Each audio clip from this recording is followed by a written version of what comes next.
শালাবাবু, ও শালাবাবু, আরে তুমি কি আমার সঙ্গে শক্তির জন্য পাত্রী দেখতে যাবে না? যাবো যাবো যাবো। তোমার দেরি করছো কেন? তাড়াতাড়ি এসো। জামাইবাবু, হ্যাঁ, আমার একটা আর্জি ছিল। কিন্তু আর্জি? তোমার আবার কিসের আর্জি?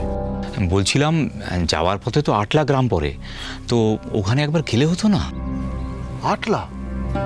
কেন, সেখানে কেন? সে গায়ের চাটুর্য মশাইয়ের মেয়েকে একটিবার যদি দেখতে যাই।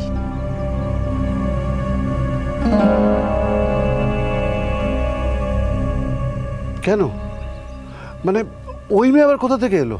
সে আসেনি, তোমার ছেলে নিজে গিয়ে তার পথে পড়েছে কাল আটলার বড় কাছারি যাওয়ার সময়।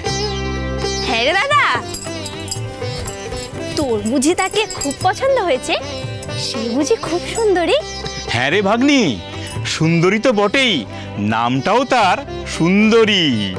বেশ বেশ, যাওয়ার পথে যখন পড়বে, মানে একই পথে যখন পড়বে, তখন না হয় একবার দেখেই আসি, কি বলো গিন্নি?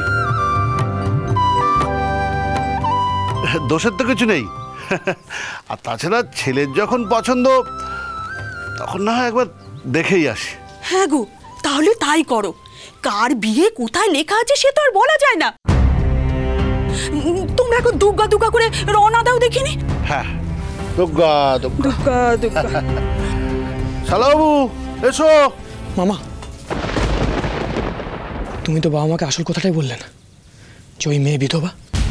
তাহলে ওই মেয়েকে বিয়ে করার আশাই দুরাশা হয়ে যাবে। তাহলে এখন কি করা যাবে?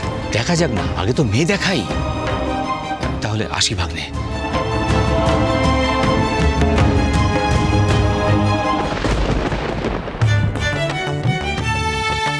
এই ঘটক মশাই, ওগো ও ঘটক মশাই।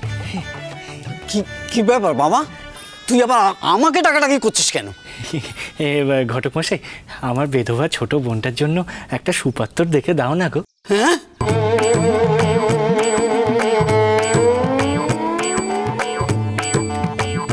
দেখ বাবা, তুই তোর নিজের বিয়েটা করলি না, তা সত্ত্বেও তোর বোন দ্রব্যময়ীর বিয়েটা যে হয়ে গেল, সেটা তোর কপাল। আর আমি যে লোকের হাতে মার খেলাম না, সেটা আমার কপাল। এখন আবার বলছিস তোর বেধবা বোনের জন্য পাত্র দেখে দিতে। তুই কি সত্যি খেপেছিস? সত্যি ওগো ওগো, আহা এমন কেন করছো গো? শোনো না, একটু খুঁজলেই এমন একটা সুপাত্র পাবে গো। এমন উদার মনের ছেলে ঠিক আছে। ওগো ওগো, শোনো না, আমার যে বোনের বিয়েটা দিতেই হবে। শোন মামা, তোর পাল্লায় পড়ে আমার ঘটি বাটি সব চাটি হয়ে যাবে। তুই যা বাবা, তুই যা। না না, আমি তোমায় ছাড়বো না, আমি কিছুতেই ছাড়বো না। আমায় ক্ষমা দে মামা, আমায় ক্ষমা দে। ওরে বাবা, আমি আমার বউ ছেলে পুলে নিয়ে আমি এক ঘরে হতে পারবো না রে বাবা, আমি এক ঘরে হতে পারবো না। তুই যা, তুই যা বাবা। ঘটক মশাই, ও ঘটক মশাই, এ বউ ছেলে পুলে। বড়মা গো, এবার আমি কি করবো বড়মা? আমি আমার বোনের জন্য একটা সুপাত্র কোথা থেকে পাবো বল? বামাচরণ,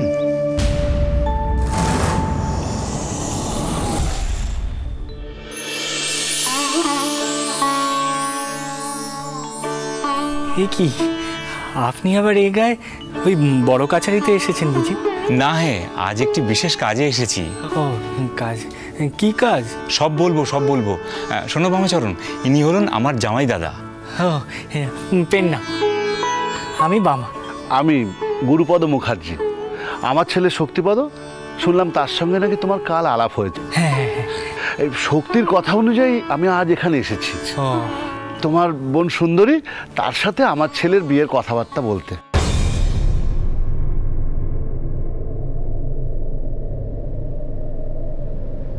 কি বলছেন আপনি? আমার বোন সুন্দরীর সাথে?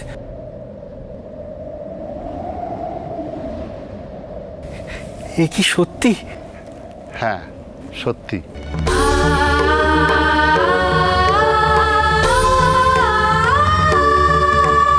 বড়মা গো, এ আমি কি শুনলাম গো বড়মা? আমার যে বিশ্বাসই হচ্ছে না বড়মা। কার সাথে কথা বলছো হে?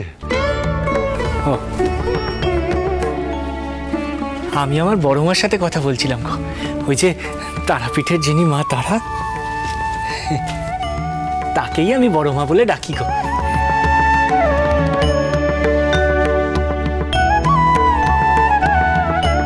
মা তারাকে তুমি বড় মা বলে ডাকো? আশ্চর্য। আশ্চর্য কথাই বটে। এই জগৎ সংসারে আমার দুখানা মা, বাড়িতে ঘরের মা আর মন্দিরে বড় মা। ভায়া, এ তো মা তারার পরম ভক্ত। মামা, তাহলে ওই কাজের কথাটা বলি। গতকাল সকালে পুকুর ঘাটে তোমার বোন সুন্দরীকে আমার ছেলে দেখেছে। দেখে তার তোমার বোনকে খুব পছন্দ হয়েছে। উপযুক্ত সময় যখন পাত্রপাত্রী নিজেদের দেখেছে, তখন আসলে ওই আমার ছেলের বিবাহ দেবো বলে আজই পাত্রী দেখতে যাচ্ছিলাম। তা তোমার বোনকেই যখন আমার ছেলের পছন্দ হয়েছে, তখন না হয়। না না, আমার ছেলে শিক্ষিত, বুদ্ধিমান, তাই আমরা আমার ছেলের পছন্দকে গুরুত্ব দিতে চাই। তার পছন্দ তো আর ভুল হওয়ার নয়, কি ভাইয়া? সে আর বলতে। হ্যাঁ, সেই জন্যই তো তার পছন্দ চাক্ষুষ করে দেখে নিতে এখানে এলাম।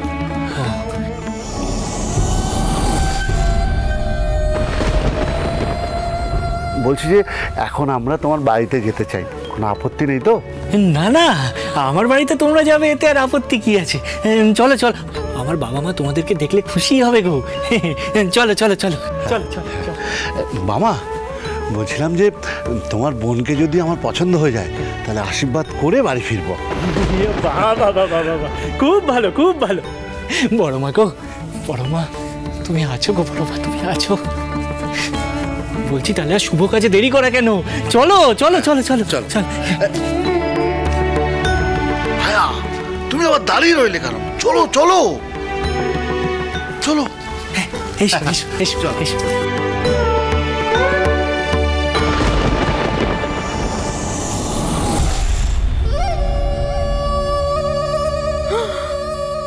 কি গো, এ কি শুনলাম? আমার তো সারা গায়ে কাঁটা দিচ্ছে।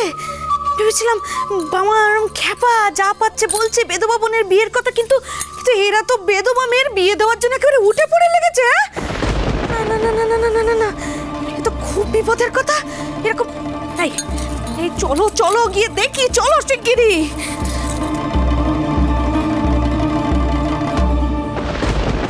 আসুন আসুন আসুন, ভেতরে আসুন ভেতরে আসুন। এই হলো গিয়ে আমাদের বাড়ি, বুঝলেন তো? আসুন আসুন আসুন আসুন।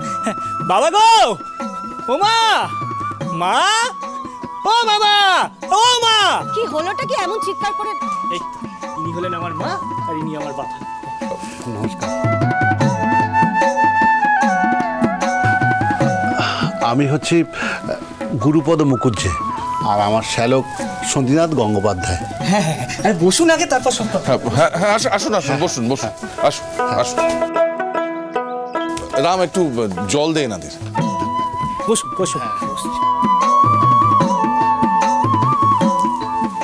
বসুন বসুন।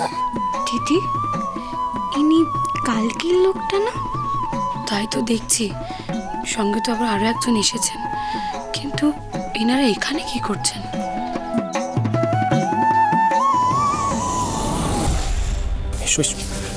কালকে আমার একটা ছেলের সাথে দেখা হয়েছিল, শক্তিপদ, শক্তিপদ মুখুজ্জে, বড় ভালো ছেলে। উনি হলেন সেই শক্তিপদর বাবা। ওনারা সাক্ষাৎ ভগবান গো, সাক্ষাৎ ভগবান। ওনার ছেলে শক্তিপদর জন্য আমাদের সুন্দরীকে দেখতে এসেছেন গো। কি বলছিস তুই? ওনারা সুন্দরীকে দেখতে এসেছেন?